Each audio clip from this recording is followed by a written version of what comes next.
All right, guys, happy Sunday. Hopefully you can hear me well. We're going to talk about the upgrades that are going to be coming your way via my channel based on your support here in just a few moments. But I want to give you guys a brief update on what is coming this week, what you have to look forward to, specifically those on Substack. I know I've seen Substack in leaps and bounds be growing for me in the last 2 to 3 weeks, and I have to pay attention to that. Thank you to my new subscribers and to my old subscribers who initially supported me and have shared my channel. You guys on Substack deserve my best work. You deserve my first fruits, best efforts. So you will be getting that. Everybody else will get the content eventually. Maybe not the deepest of dives, but you will get the stuff usually 3 to 4 days later, either the whole thing or a partial thing. The stuff that is especially risky or dangerous for me will only go to my Substack subscribers. So just remember that. Please like, follow, and share if you appreciate this content. This week, guys, I've got 2 exciting interviews coming. Number one, I've got, I believe, is it, let's see, I've got them backwards. Well, you got to know this. You got to know. Hold on. Hold on.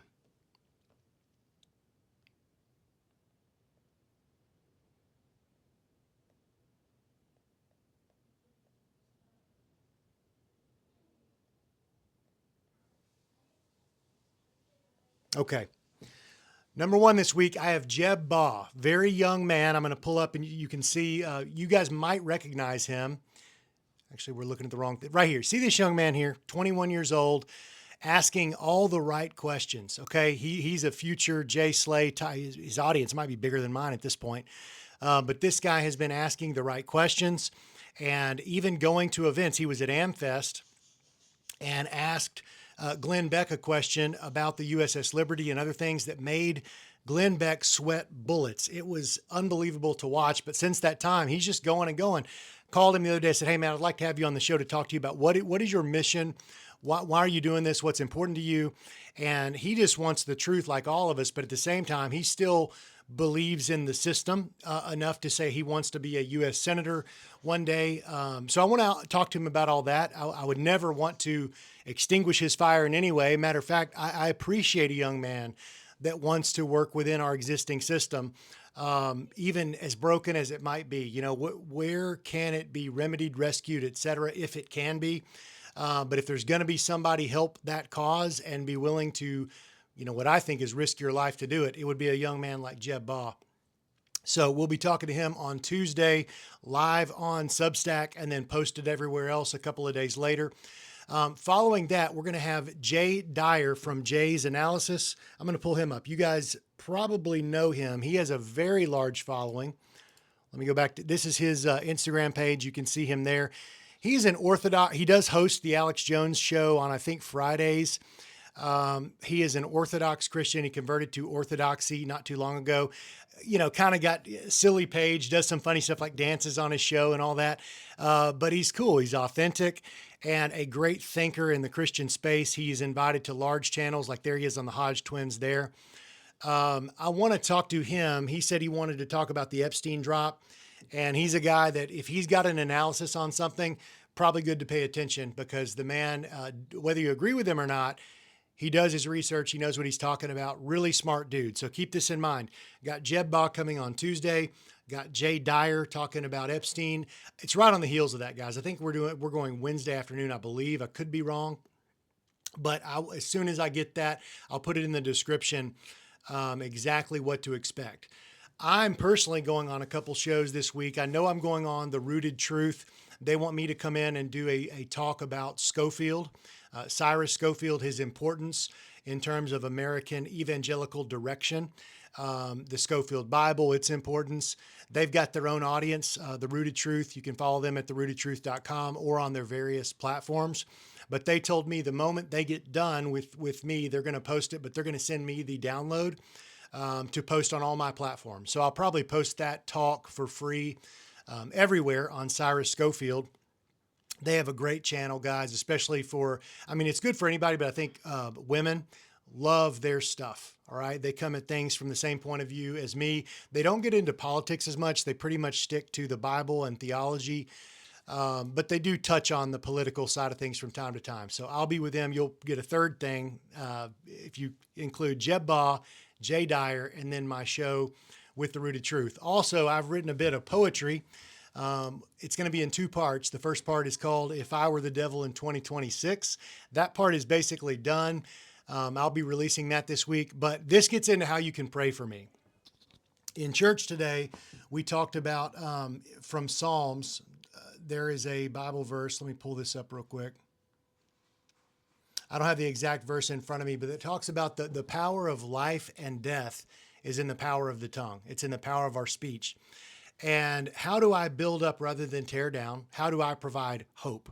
Okay, because right now with the release of these Epstein files, so many people like myself are, I was already vindicated. The things that I believe about our world, Jewish subversion, the way that they're pitting all of these factions against each other. I feel like I could prove that 1,000 times, that from 1,000 different directions. All right. And I feel like I do that with each and every show. But it'd be really easy for me to use this. And I think we should point to it and say, hey, look where this is true. Look at the pedophilia is being proven out. The supremacy is being proven out. Epstein's connections to both Israel and the fact that he said Goyim in his emails all the time. Let's leave that to the Goyim all the time. Who says that? Who says that? He's not connected to Saudi Arabia or Iran or Hamas the way that they want you to believe. You know where he's connected. We all do, if you're being honest. I now could slam dunk people that are refusing to cover Epstein, be it Dan Bongino or these big megachurch pastors that have such an influence over Christians who now don't want to talk about it. It's obvious why they don't want to talk about it, because part of their platform is all about being plugged into the matrix. Okay, so what is my posture going to be at JSlayUSA? What's my attitude going to be? Is it going to be to hate them, to try to make them feel as foolish as possible? Is it going to be to tear down the rest of their ministry? I don't want to do any of that. I do believe that where there are theological problems and where there's holes and fractures in the foundation, that needs to be brought to the front and to be said, hey, here's why the people are no longer respecting everything you say. Here's why you're seeing a crumbling and a fracturing of your previous audience. And this also goes for Blaze TV and Daily Wire and Turning Point right now, because they have failed. They have made the blessing and the almost the very near worship of Israel to be a tenet of their foundation, of their foundational beliefs. Well, these Jewish subversionists have been exploiting them based on that for decades. And now it's all coming to light. So how do I, in the most loving way possible, provide correction on that? And at the same time, how do I shine a light on it? Because it's a huge deal. This is not some small, minuscule theological concept that, yeah, we need correcting, but it's not the main thing. No. These pastors and these conservative, mega industries have made it a tenet of their foundation. It is a cornerstone of their faith. They made it that way, not me. Now, I was fooled by it, like so many of us, for a long time.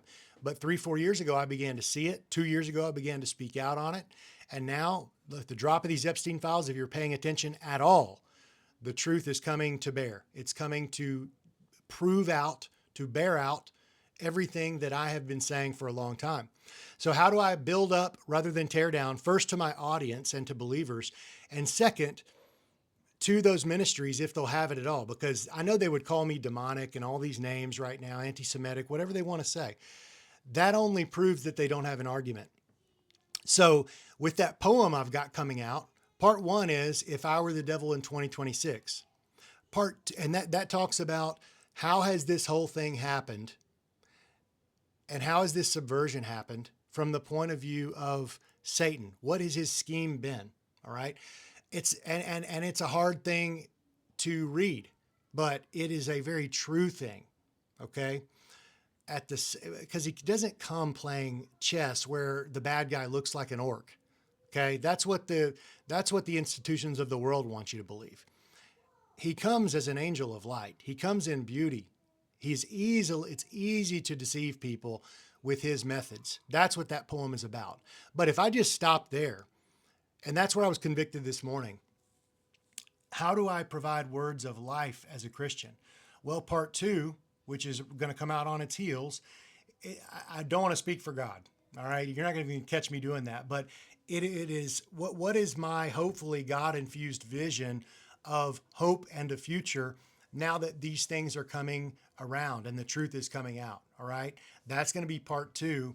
And the answer, I'll give it away right now. The answer is we got to trust in Jesus Christ to provide a solution here, because everything from these institutions who, like in the Matrix, when Morpheus says they will fight to the end to protect it, to protect their own jail cell. And right now, they want that to be the left-right paradigm, and that is crumbling. It's crumbling. And they don't want you to see the man behind the curtain because they've told you to worship that man behind the curtain, and it ain't Jesus. With everything from the people protecting the Matrix, which right now is more the right wing, to Satan himself coming as an angel of light, who is going to rescue us? It's got to be Jesus. It's got to be. All right. So that's the big, answer to this question. But what does that mean? What does that mean we have to do? Okay. Part two of that poem will come out. And you guys might think it's silly, it's a poem, but I think when you read it, you'll understand where I was coming from and why I chose to do it that way. All right. So this week, look out for some work from me, how you can pray for me. Pray for my choice of words with JSlay. All right. Pray for them to be, wherever I tear down, help that to be for a good reason. All right. Almost like when you're going to repaint something, you got to sand it first. You got to get off the old, the rotting, the deteriorating, the delaminating. You got to get that off first. We got to sand that away. Then, or pressure wash, whatever you want to use, then we can repaint and make it look beautiful. All right. So pray for me to bring words of life, hope, grace, and future. Okay. That's a lot of words. My voice is getting tired. At the same time, if you would love to support what I'm doing, sign up right now. The best way to do it is sign up for a paid subscription at JSlayUSA.com. You can become a paid subscriber and you'll get access to my first stuff, my best stuff, and my most in-depth stuff that you won't get anywhere else. Do that. All right. That'll be a huge help to me. And that will help me turn this office into a studio and make it so that I'm not holding this Rode mic to try to create sound, good sound, because I need help. And I've got somebody coming to help me, but everything costs. And I will never be bought by the institutions who are going to guide and direct my voice and tell me what not to say. That's just not what I'm about. It's not what you're about. All right. Thank you for your support. Thank you for your help. Thank you for your prayers. I love every one of you guys, and I will see you this week. Stay on the lookout.